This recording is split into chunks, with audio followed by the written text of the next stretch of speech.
Business, sort of generally speaking, seems to operate a lot on a very narrow notion of profit motive. And if somehow or another the environmental dimensions of economic decision making, if that were incorporated into business decisions, that would help an awful lot.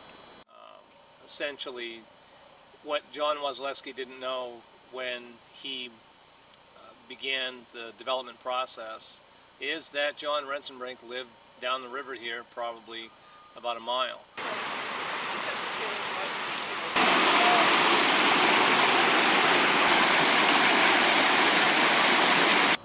Our neighbors came over to visit Carla one day with the news that, oh my goodness, there's going to be a real big project that's going to be put in on the banks of the Cathance River. What we were proposing was an 18-hole golf course, 300 to 400 single-family homes scattered about, and within DEP regulations, 250 feet from the Cathance River, no conservation preserve except around the heath.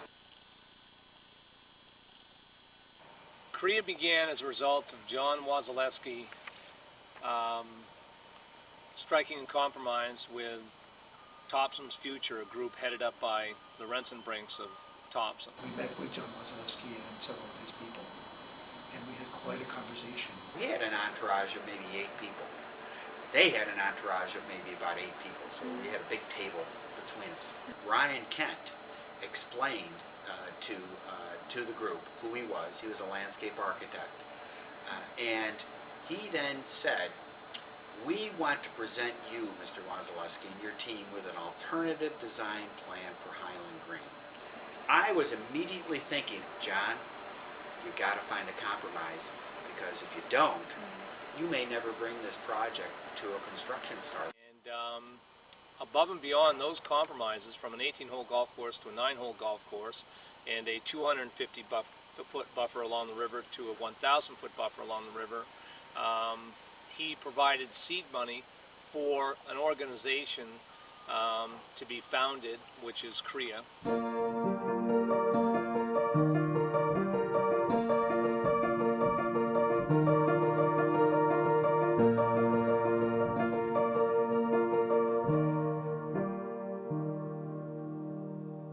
I tell you, I've been hiking with them, and it's no fun. Really. Yeah, you didn't hit your ball over here, did you? Well, did you We're trying to find a ball. How you doing?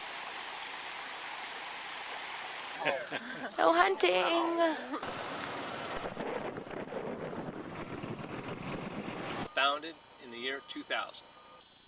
I'm really concerned about kids who grow up in this highly technical society and have no relationship with nature, just don't know much about it at all, and what that would mean for the future of this country. So the preserve is close to a few schools, and kids can get there and get to know it and get to care about it.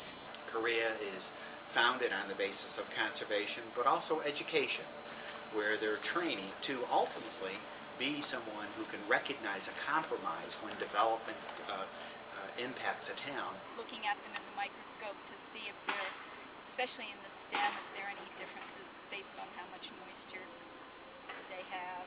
Have you done just transects here? Vegetation transects I from don't think they've done it down yet, but below? that would be, yeah. That would be a lot of fun to correlate the nymphs up to the adults. So literally a kid starting in the spring, anytime.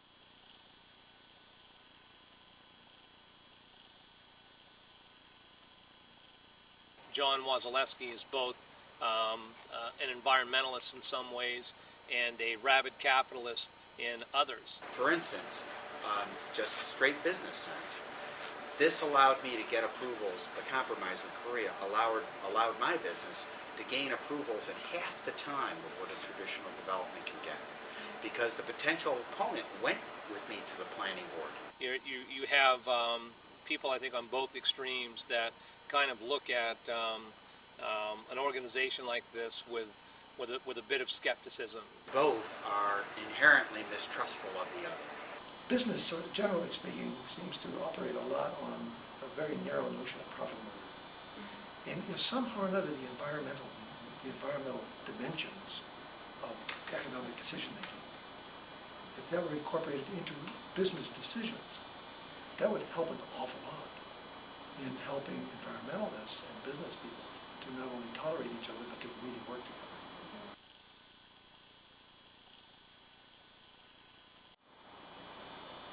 I don't think we gave up an awful lot. The only thing that really, I suppose, sometimes concerns us, even now, is when we see the incredible amount of earth moving that's taking place. But on the other hand, that too is civilization. People in civilization do that with nature. I mean, beavers do that also. I mean, so, Right. you know. It's a stretch. Of course we have John Wasileski. It's true. I could call him the eager beaver in this regard. There are not too many organizations like the Cathance Preserve Education Alliance. The whole story of how it was born, the whole story of how, we've gotten to where we are right now is very, very unique. 10, 15, 20 years down the road, there are going to be more organizations like us, very grassroots. I've gotten calls from several of my developer associates who applauded me for doing it and said, I wish I could do it, but my project doesn't work that way. And I would retort to them, you have to make it work that way. I think we're a great example of how you can both have development and provide recreational and educational opportunities.